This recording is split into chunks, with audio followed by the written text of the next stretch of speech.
This is a team, 385 clients, doing well, but coming at the expense of their personal life in many ways. And what came out of the conversation is 88% of their business came from 170 clients. And this is where the conversation shifted from let's not focus on how big you can get, let's focus on how small you can stay, create professional scarcity, unlock some bandwidth and an opportunity to level up.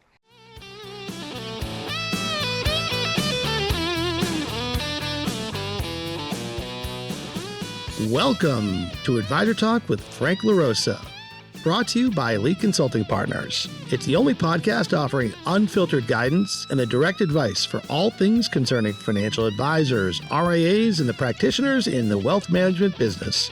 And now, welcome to the show.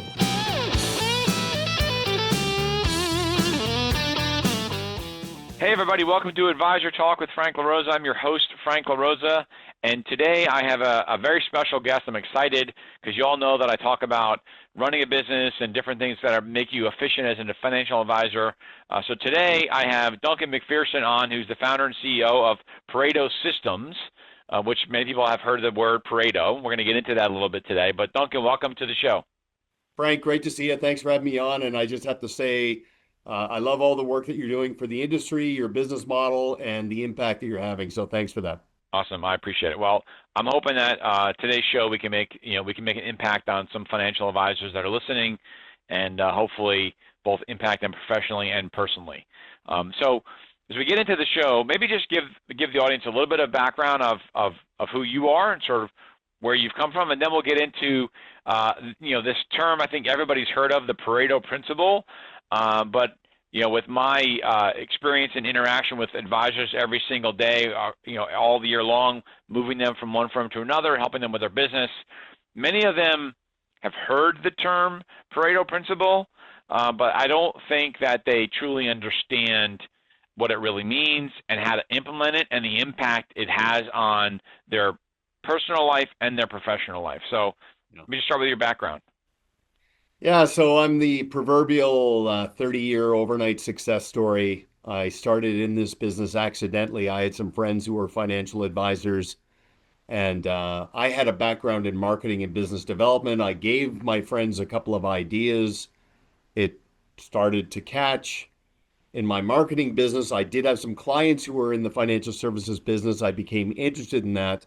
Fortunately, Frank, at that time, I had just become more acquainted with some of the immutable laws and principles that affect us all in life and business, and makes sense that we respect and apply these laws and principles. And of course, one of them is the Pareto Principle, the 80-20 rule. And it just amazed me as I immersed myself into the space how incredibly far-reaching and impactful this was. And I just have to say, like, just literally yesterday, we were coaching a pretty substantial team. They're at that, at this moment, managing about 600 million in AUM, which is respectable, obviously. Yeah. But I said to them, are you really actually a $1 billion team currently at 600? And they kind of paused. And, because we were talking about plateau avoidance, just not maxing out.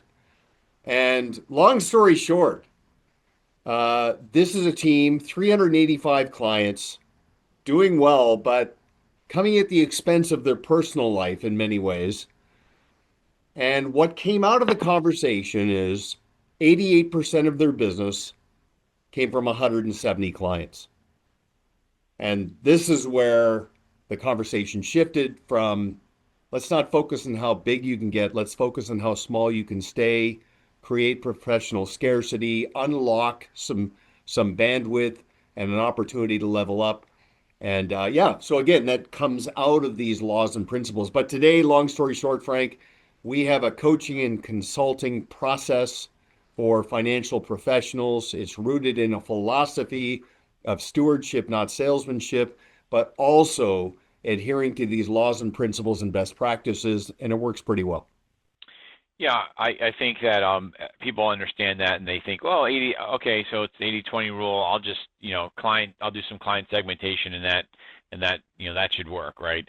Can you talk about, I want to really just have you talk a little bit about the blue square method that I read a little bit about. But prior to our call, we got into a little bit of a conversation, which could have been just part of the podcast because it was a great conversation. But you made you talked about and I talk about the difference between a practitioner and an owner and a sort of an enterprise business. Can you just explain to our audience from your perspective, sort of that runway? How does that happen, and what does each of those look like, and how does a business a practitioner, and that could be W-2 or 1099, how do they then make that jump to becoming a business owner and then potentially an entrepreneur? Not everybody wants to be an enterprise owner, scaling up their business to $25 million, but they still should have that mindset, right? So how are you working with your advisors, and what are you seeing that the best advisors are doing to make that transition?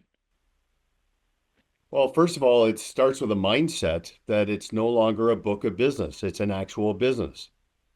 And as part of that, a financial professional manages three things. They manage money, they manage a business that creates a client experience based on best practices, and they manage people. And as part of managing their clients, those people, they manage how those clients perceive and describe the advisor and the team and the practice and the process to others in the spirit of introductions. What's fascinating, and I know you know this, is that financial advisors who double or triple or better their business, nowhere in that transition did they become better financial advisors. They were always good. They got better at managing the business and Right. creating predictive consistency in the client experience. They got better at managing how they were perceived and described. So the key in all of this is just basically having a perspective that I'm worthy. There is an art and science to all of this. How you manage money does not impact how big you can take it. It does not impact your referability. It does not impact your enterprise value. It's important. I will never trivialize it, but it's these other qualitative elements of running a business like a business that will unlock someone's full potential. And I see that on a daily basis. Yeah, there's all these studies you see over the years about, client loyalty and why do clients leave financial advisors, and performance and returns are somewhere at the bottom, right? It's at the top is all of this sort of, I'll just call it practice management, client experience stuff, right? Communication, phone calls, outbound community, like all of those things. Um, do you, when you see or talk to a client, a financial advisor, and you talk about this, idea of like getting exponentially larger, they're doing $1 million and you talk to them about getting to 10 million and they sort of get anxiety or whatever. Why do you think that's the case? Because one of the things that I see a lot when I'm talking to an advisor that we're helping move firms, right? And yeah, there are some economic reasons why they're moving firms, right? But what I'm trying to tell them is, listen, this is the best opportunity for you when you make a move to improve your business at the new shop, right? To set new rules, to set new ground rules, to segment your clients, to reset relationships. But maybe a client was sort of taking advantage of the service that you were offering over for many, many years. This is your opportunity to reset those things. Why do so many advisors push back on stuff like that? Why do so many advisors have this like, well, I can't segment my clients and tell Mrs. Jones she's been with me for 20 years. She can call whenever she wants, even though I only made $1,000 a year on her. Like, why do you think that advisors have this block? Like I don't know if they're afraid or what it is, but it frustrates me. I shouldn't be frustrated. It's not like they're paying me to be their coach, but I'm just frustrated because I want them to be better. There's so many You want what's advisors that best for them, don't yeah. realize their full potential. Okay, so Frank, you covered three very important points there. So I want to back up to the first one. One of the most powerful forces in relationship management is the law of familiarity. The law of familiarity says the more familiar a relationship becomes over time, the more value gets trivialized. Things get taken for granted. Loyalty fatigue starts to unfold. And I know this because, I mean, I've been around the block a long time, and there have been advisors who've been following us for forever. And then the stage of readiness where they finally say, okay, I'm going to engage with Pareto, it's very common that the trigger was they just lost a massive client. They say, okay, I just lost a $12 million client. And in that initial conversation, I say to them, I said, okay, well, that's either going to serve you or hurt you. Pick one.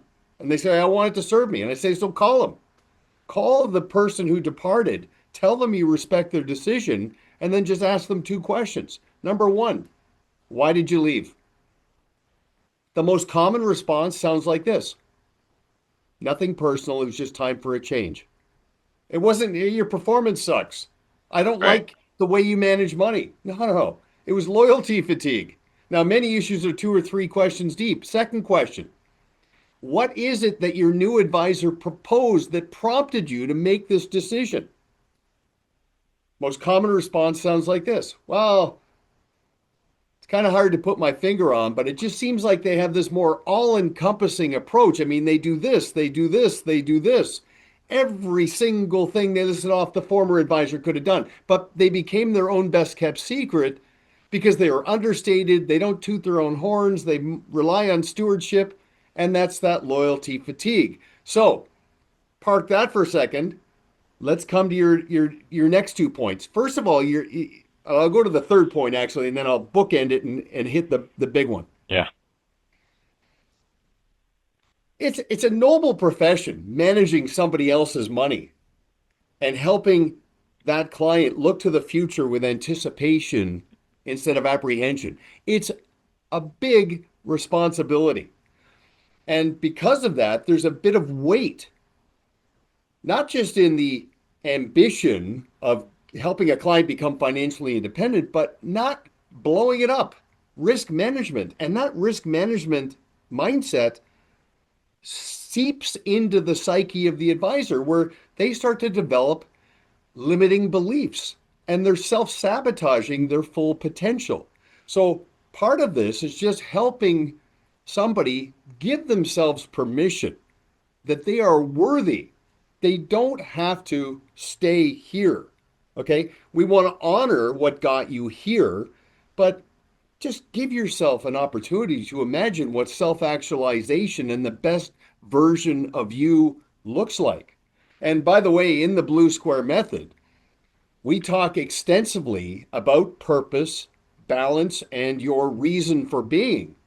And it's not just what it gets you, it's what it makes of you to self-actualize. So there's a very powerful fulfillment dynamic and all of that. Okay, but that's the first and third point to your questions. You are absolutely bang on. And I know you've seen this. The best time for a financial professional to reimagine themselves, reinvent themselves, and to reframe their model and their relationships is when they go into transition.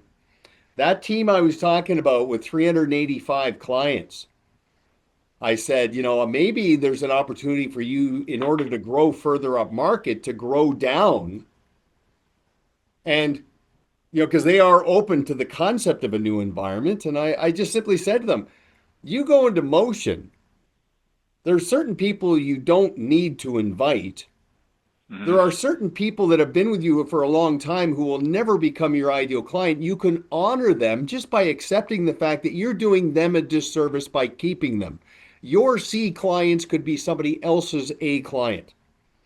Right. But most importantly, that 170, and you could do 80-20 on the 170, when you tell them, like imagine, Frank, let's just say you're one of my best clients. I'm a financial advisor. And I say to you, I say, Frank, I want to let you know that as a team, we're going through an exercise right now to level up and elevate the client experience. And we've done some extensive due diligence and we've made the decision, although this current environment has served us well, we're actually moving to a new environment to get out in front of our clients' complex and evolving needs. And a big part of this is that we've also made the decision to grow our business from 385 clients down to 170 so we can go all in and just elevate for the clients that we're best suited for.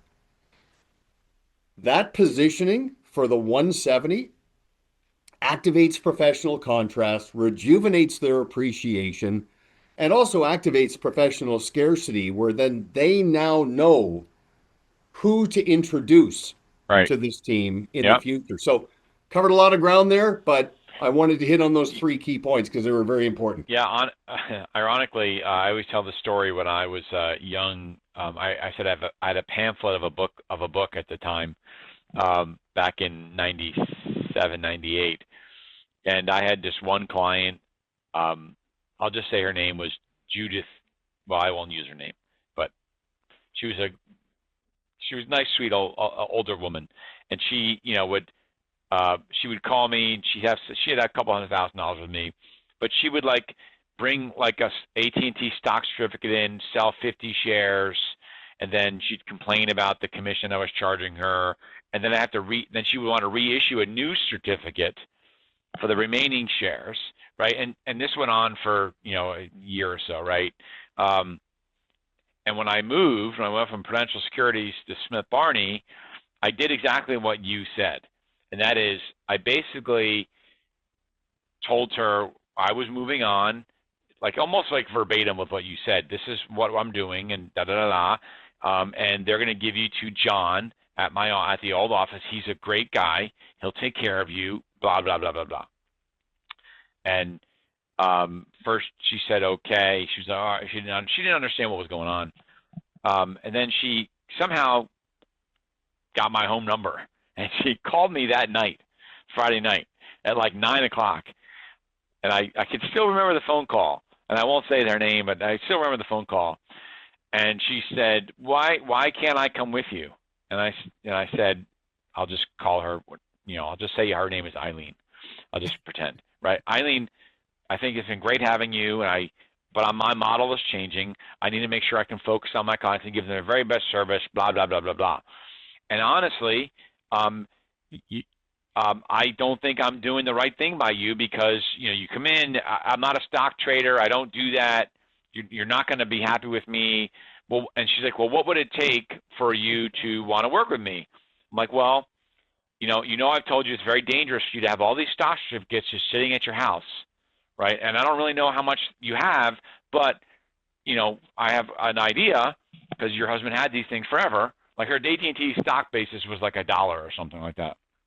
And so she said, "Okay." So I met her at another Smith Barney office, and she brought in $1.2 million in stock certificates, stacks and stacks. I was like, "Oh my God!" I was more concerned for her than excited that she brought in $1.2 million. Yeah. That she had all of that stuff in stock certificates. But it's the Well, point. I think too many advisors are afraid of saying those things, and the other thing that they're afraid of is what they charge for their services. And like, well, okay, like why are you discounting your fee? Like you're setting at the bar the wrong way. So do you get into those types of conversations when you talk about the 80-20 rule and all of that stuff, but also the value for what you're delivering and why why should you give your services a ray? What I've told advisors is once you discount, you can never raise the fee on them. I mean, you can try, but it's much harder to sort of like go backwards with those clients because now you set the bar for them. well, it's very important to have clearly defined rules of engagement that establish who you're suited for and who's a good fit for you, and to be completely transparent with your clients. I said to an advisor the other day, I mean, the monkeys can't run the zoo. I mean, you have to, you're a leader, like you're leading your clients and you want them completely bought in to your philosophy, your planning strategy, and your process. Not that they are making individual decisions, cobbling it together along the way. They're not buying something, they're buying into something. So define the rules of engagement. But again, to your point, going into motion, transitioning to an environment to rejuvenate yourself in case things have gotten a little bit complacent or stagnant is incredibly powerful. And we tell advisors never negotiate your value. Like it is how you start a relationship has a profound impact on how it's going to unfold. Yeah. You're eroding your integrity and how you're perceived and how you're described. And then just keep working on your fee worthiness. And if somebody tries to I say to you, can you lower your fees? Can you sharpen your pencil? It's just not a good fit. Your Yeah. fee worthiness. Frank, you think about this. Having a panoramic and all-encompassing process that's fluid and dynamic, that puts all the pieces of the financial puzzle together. There's 7 pillars to that process. Asset management is one of the 7 pillars. So I don't even think of a financial advisor as being an asset manager. I think of asset managers as being part of their process. Right. Their fee Right. worthiness is the entire process, especially now. Risk management, continuity and succession, family investment legacy, tax efficiency, debt and cash and all of those instruments, benevolence and charitable giving, and all the value added services that a financial advisor provides in terms of advice, planning, service, etc. I want the client to buy into all of it, not these individual things. That's what amplifies fee worthy. That's what differentiates somebody. And that's what keeps a client insulated and competitor proof. Yeah, I think that a lot of advisors just don't have the ability or understanding or I don't know what you want to call it, but to describe all of those things to a client, right? They basically they may say these are all the things that we do for clients. This is how we're going to run your money, and this is how we're going to charge for that. And they basically fragment the whole conversation. Yeah. Right. So the client thinks, well, these things are free, and then you're going to run my money for this fee, and that's the huge, I think, a huge wake-up call for advisors that you're saying it's basically positioning. How are you positioning the conversation? Okay, so this is absolutely essential. The best financial advisor with limitless potential, with minimal collateral damage or friction or disruptions to their life. They have moved completely away from pitching and completely into positioning. Positioning everything as being part of their process. You think about this. One of the habits from Stephen Covey's book was begin with the end in mind. Right. So what is you want the end to be for a client? Okay. True north is we've developed and refined a process that puts every piece of the financial puzzle together for you as your life unfolds, so you have the complete picture. That's the end.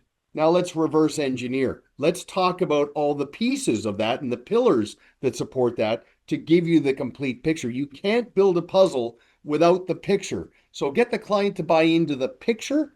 And here's what's powerful. It liberates them to go live their life knowing that you've got this, things don't fall through the cracks. They can empower you. They don't need to micromanage you. And it makes you more referable.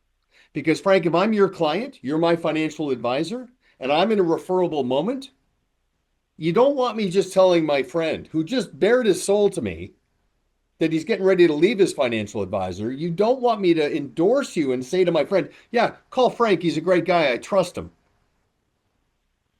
You want me to actually make an introduction. You want me to say to my friend, yeah, call Frank. He's my advisor. He's great. I trust him.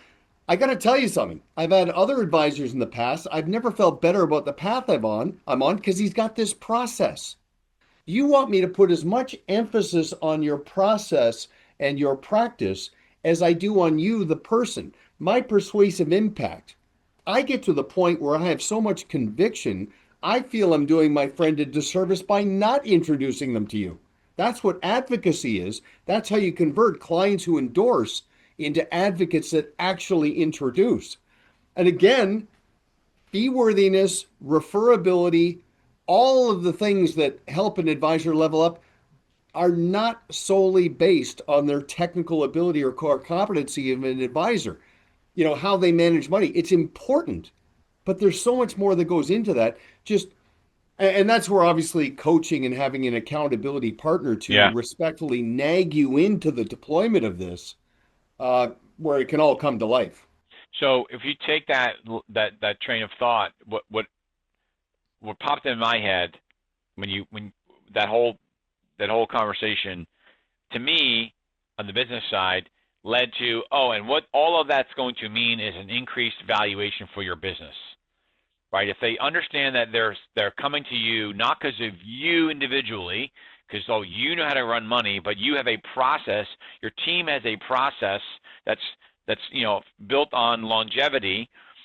Those are the types of things that go into adding value in a business. Do you spend time? Is that part of where you take the clients in understanding how all of these things? Because ultimately, every advisor out there, especially in this day and age with all this PE money being thrown around like it's candy, Yeah. or really not even candy, like crack. Like everyone is talking about what's my valuation going to be, and all this other stuff, right? And I want to get into AI in a minute here too. But from your perspective, how have you seen this whole thing that we're talking about increase the value of an advisor practice? I'm not getting into multiples. I'm not talking about that, but Yeah. generally speaking, because you've worked with clients from sort of beginning to end. So Okay, so we've asked advisors over the years to shift from being in the knowledge economy to the expertise economy to the intellectual property economy. Financial advisor thinks for a living. They're not selling things, they're promoting the promise of the future. But here's the thing. If what they do, their approach to business, if all of that resides in their heads, their technical ability, their knowledge, and even just their expertise, those are skills, those are intentions. They're not proprietary. The moment you get them out of your head, you get them standardized, optimized, professionalized, built out, process driven. Now they're intellectual property. Now I come back to beginning with the end in mind. Every business is built to be sold. Every business at some point. Okay. And every investment of effort you make working on your business, it's like this profound form of forced savings. You are plowing money in the bank because the value of your business is not impacted by how you manage money. A PE firm or somebody who's scaling up is not going to sit there and listen to your story about how you manage money and go, okay, we just added a multiple. No, it's if anything, they're going to discount it because they're going to, like, when you're gone, how do we can't replace that? Yeah, it can't be the Frank show. You got to actually depersonalize the business Yep. to the point where it's the practice and the process. If you have a complete approach, like in practice management, this is 101. It's called the rule of three. Anything you do three or more times that has three or more steps cannot reside in someone's head. It's got to be documented. Your fit process, your onboarding process, your service model, where is it? How many steps are in all of that? If it's in a procedures manual and a playbook with order and structure, roles and responsibilities, that is IP. The process that you have that puts the pieces of the puzzle together, that is IP. So, those who call it a book of business are working in the business. They're trading time for money. It's transactional. It's like putting sand in a shopping cart. Those who work on the business, it's not a book of business, it's an actual business and run their business like a business. They're pouring sand in an hourglass. They're creating efficiency, they're creating consistency, creating scale, and it is directional because cumulatively it is compounding to reach that inflection point around enterprise value. Okay. This is absolutely key. For somebody who thinks for a living, they've got to expand their thinking. Yeah. And say, okay, where is everything? Is it harnessed? Is it organized? Is it standardized? Is it IP? Could I literally put it in the hands of a temp and say, this is how we engage with a prospective client. This is how we onboard a new client. This is how we service a client based on our service matrix and our service model. If it's all, and by the way, Frank, what I just described takes a team based on incrementalism, 12 to 18 months to build out. Imagine the value of your business doubling in 18 months solely because you just applied the concept of working on the business and brought it to life. It happens on a regular basis. Yeah, for sure. So when we talk about systems and process, in this day and age, you can't talk about that stuff without dealing with not the elephant in the room. I don't think it's an elephant, but dealing with, I don't know what you want to call it, but dealing with AI and how should advisors use AI. I recorded a podcast yesterday based on an article that was written recently about how, AI is going to replace the financial advisor, which is completely ridiculous. My contention is that advisors that know how to use AI really, really well will replace the advisors that don't know how to use AI well. That's where I go, right? It's back just like in 2001 where it was day trading, and oh my God, the day traders are going to take the jobs of all the financial advisors, and yeah, that didn't last too long. Not that I think it's the same thing. I think AI is not day trading, but I think that there's a lot of advisors that are resistant to the whole process, the whole AI thing, and they're not becoming students of this and understanding how impactful it can be on all the things we just talked about. That there is an AI, that there is, I don't want to steal your thunder, but because I enjoyed a couple of your podcasts with the guys from First Trust. In your mind, how are you seeing, and how are you coaching advisors today to embrace AI as a business? I'm going to say as a business owner, I'm not talking about as a practitioner and, give me the best model for my 5 stock portfolio, right? I'm talking about as a business owner. What are you guiding them on how to work with AI? Well, first of all, the good news is we're in like the second inning for AI, and it's not too late to be an early adopter. It's also non-optional. I ask my clients to be serious students of AI.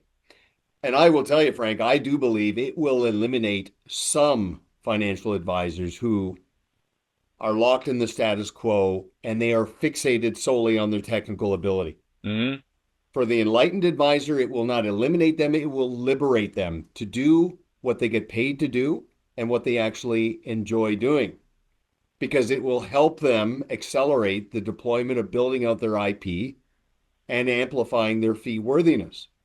And, a bit of a shameless plug here, but Chris Jepson and I wrote a 51-page white paper on AI for the financial professional because, the words game changers get thrown around pretty loosely. This is a game changer. I've never seen something come out of nowhere and have this degree of adoption and impact. And so we've gone pretty far down that rabbit hole and built out these 17 use cases and best practices that are compliant, easy to deploy, and will get a result. So, if somebody wants that, they can go to ParetoSystems.com. They can go see me on LinkedIn. We'll make that available to them. Yeah, we'll tag it in the bottom of our post so they can link it and I'll bring it back to you there. But just give yourself permission to reimagine your role from being in the knowledge economy to the expertise economy to going all into intellectual property and achieving professional contrast, differentiating yourself from the pack. AI can impact every aspect of your life. And to your point about the commoditization of the business, look at the emergence of alternative investments. outside of traditional markets for financial advisors. It is massive. This AI hasn't even converged yet with quantum, blockchain. Frank, blockchain, it's the valuation of blockchain today is $4 trillion. I mean, that's Nvidia, Apple levels. This is there's there's a progression building. It is so incredibly essential and rejuvenational just to embrace. And here's the thing. The one thing AI will never have is EI, emotional intelligence. Right. If you find the sweet spot and balance high tech with high touch, I mean, how high is high? The more technology creeps into someone's life, the more the human touch matters. Yep. Just try to get service on the phone and how relieved you are when you actually get a human being on the phone to navigate you through something. You can DIY everything, but how much time and effort and hassle does that require? The most complex, sophisticated, productive clients are going to crave that bedside manner, that Right. relationship management, that consistent client experience. AI can build it all out for you, liberate you to enjoy your life, enjoy your business, and self-actualize. Yeah, I on our podcast yesterday, literally yesterday we did this. As I talked about, its clients become wealthier and their financial stability becomes more and more important. They want some level of accountability, right? Wealthy individuals got wealthy primarily because they surrounded themselves with people that they knew they can count on to deliver on whatever it is their plans were, their goals were. And yeah, they can use AI to help them with the understanding of what's happening, but wealthy individuals are still going to want to speak with somebody. There are emotional things that go on with children and how to have a conversation, how to have a conversation with with children about passing on generational wealth. There's maybe you can prompt AI to figure out how to what's the conversation going to look like, but there's an emotional side to it that AI will never be able to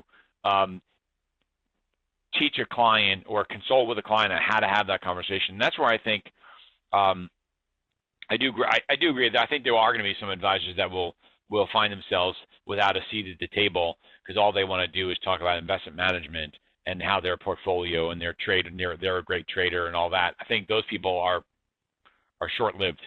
Well, and it's interesting. I mean, I talked to a lot of advisors who some of their ideal clients are $1 million clients. And then you look at the personal CFO space, and these are the ultra high net worth in the 20 million, 15 million, 30 million level. There's such a powerful sort of movable middle in there, the $5 to $10 million client. And they're used to delegating. It's self-made money. Nobody gave them anything. It's first generation.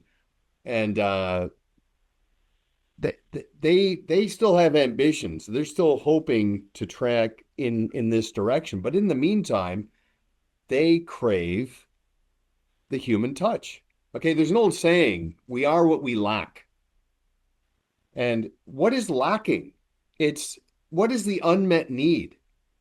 It's just as a client, it's just knowing that you've got this. I don't have to worry. I know you've got this. Right. And I tell you, the more I've internalized your process, the more at peace I am with the path I'm on. And the more I internalize it, the better I am at socializing to somebody else.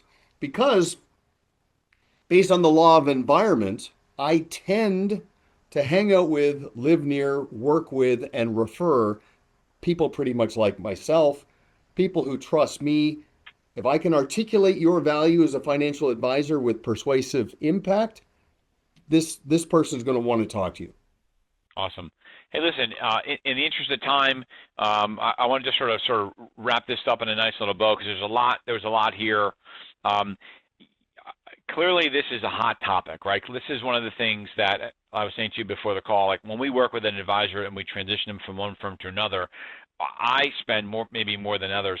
I spend so much time talking to them about their practice. Like I'm working with a client right now, and they're moving firms, and they have I'll just say they have I'll just say $150 million in assets, and they're only generating $300,000 in revenue because it's an old school book of business. Mm-hmm. But they only have like 50 clients, so they're wealthy clients, right? And there's a level of lack of confidence in this advisor's ability to go to the firm that I believe, if he just had a little bit more confidence, he could significantly help those clients more so than he is today, right? And I get, and he's going to end up going to a firm more or less for the check, which fine, I'll get paid either way, but I'm pushing back on him, right? Even though look, my competitors, but they would just tell him to go where he wants to go. They'd take the check and they'd be happy. But I'm pushing back because I see such an opportunity in his practice. Like if I was his manager, I'd be like, oh my God, you can do so much. Like with that one client, I gave him the whole pitch, just like you did earlier. Like, here's what I would tell this client when you're moving about why you moved and why you did it for people like him and blah, blah, blah, blah, blah. Like, I just, sometimes I hit my head against the wall because I just want our client to do so well. But anyway, with that said, wanting our clients to do well, if someone wants to get in touch with you, what is the process if somebody is listening to this and they're like, you know what, I understand the 80-20 thing. I'm having a hard time getting my arms around it. You know, this sounds like an interesting conversation. What's the process that you initially take a client through before, or actually not really a client at the time, but when someone knocks on your door and says, I think I want to be a client, I need help. What are you doing with them? I mean, the best place to start is just to consume some of the information we put out there to just sort of see if our philosophy and our approach syncs up with what you're trying to accomplish. And so I'm on LinkedIn, as you know, just Duncan MacPherson. I should pop right up. That's a very easy way to opt in. You can go to ParetoSystems.com and just kick our tires. There's an exercise that we provide, and the only currency you need to apply to this is about an hour of your life. We want you to go through this self-guided process, and it's driven by what is called the Practice Management Index, or PMI. Got it. And basically you pop your own hood, you kick your own tires to just understand where your gaps are. Our goal is to help an advisor identify and address 6 to 8 gaps that they can take care of in the next 3 to 4 months. It's not unlike traction, atomic habits. Not one big thing, 1 by 10%. It's 10 little things by 1%. There's little tweaks. So the Practice Management Index helps you identify in these 18 focus areas where you can refine and optimize. You can get that. It's totally no charge at the Pareto Systems website. And if you want to get to know us beyond that, you can schedule a call. We don't try to, as you know, convince somebody to become a client. We want somebody to come to their own conclusions. Our value is bought, not sold. It's a fit process, not a sales encounter. So we're pretty chill and zen with that. I will go off and get a little esoteric on you, Frank. There's this symbolic aspect that I really like. In the Japanese culture, there's this concept known as kintsugi. Kintsugi is the art of replacing, or repairing rather, broken pottery with glue that has gold in it. And when it's repaired, the finished product has these gold scars through it. And it's beautiful. And the finished product's actually more valuable than the original, not just because of the gold, but because of what it represents, the resilience, the rebuilding. And so, long story short, I love it when somebody breaks the status quo. I mean, an advisor making $300,000, $500,000, $700,000 or more. I mean, life is good. Right. 95% of the world would kill for your worst day. Yeah. But are you content with that, or is there more there? And in order to go from where you are to where you want to ultimately be, you got to break the status quo. And that's where the kintsugi metaphor, in my opinion, comes in. So, Okay. but Frank, listen, you're a very enlightened guy, obviously a straight shooter, and you bring a lot of value to the marketplace. And I really appreciate the conversation. And I want to have you on my podcast, like literally as fast as possible. So, Yeah. thanks for having me here. That'd be great. It was great. We could, this is the stuff that I love. As everybody knows, I read all these books and I consume this stuff. And to try to bring that forward to clients and advisors of ours that just don't even know, people have never even heard of traction or scaling up or EOS or whatever. And so, I appreciate you spending the time. I hope our audience, I'm sure our audience got a lot out of this. There was a lot of content to unpack. We will put a link in our release for the website, ParetoSystems.com. Also, the white paper. I'd love to actually get that white paper myself, and so we'll put a link there as well. And Duncan, I appreciate it, and I'm definitely excited to be on your podcast as well. So thank you very much. I appreciate it. Thanks, Frank. Thanks for listening to Advisor Talk with Frank LaRosa. If you're looking for more advice or solutions on any topics relating to the financial services industry, or just want to subscribe to our podcast, head on over to eliteconsultingpartners.com/podcast.